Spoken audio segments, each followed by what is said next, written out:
Merthyr Synagogue was once the focus of their faith.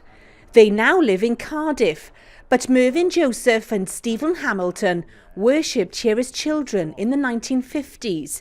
Their families were devoted Jews, so they both have recollections of a bustling building.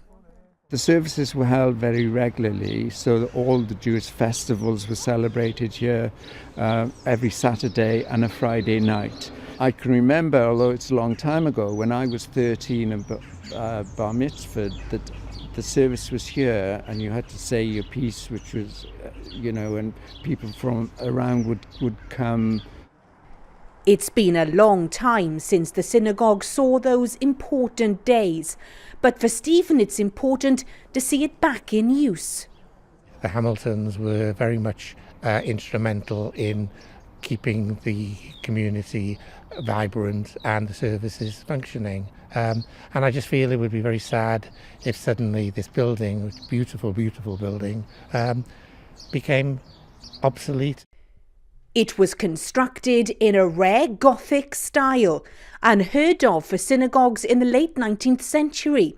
The original ark still exists today and was cherished by the hundreds of Jews that made their way from mainland Europe to Merthyr Tydfil. There have been successive waves of Jewish arrivals into Merthyr, and of course leading up to the Second World War, some Jews arriving here and in other parts of South Wales fleeing Nazi persecution. Jews were mixed into the Merthyr community right throughout the 20th century. There is some evidence that there were Jews working in mines, actually cutting coal, which suggests a degree of integration with the local community. These were highly prized jobs. Well, just looking through the Jewish history books here at Merthyr Tydfil Library and the photographs they've kept, you can see the contribution that the Merthyr Jewish community made here for well over a century.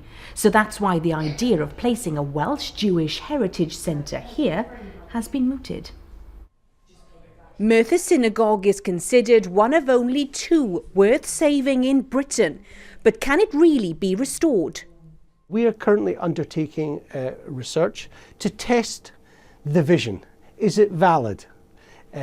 Will, for example, schools visit the synagogue as part of religious education? Tourism, we know Merthyr's right next to Brecon Beacons. Can we anticipate the number of visitors, for example? It'll need a lot of work and a lot of money if it is to happen, but perhaps it's a price worth paying to preserve such a significant piece of the past. Hannah Thomas, ITV News in Merthyr Tydfil.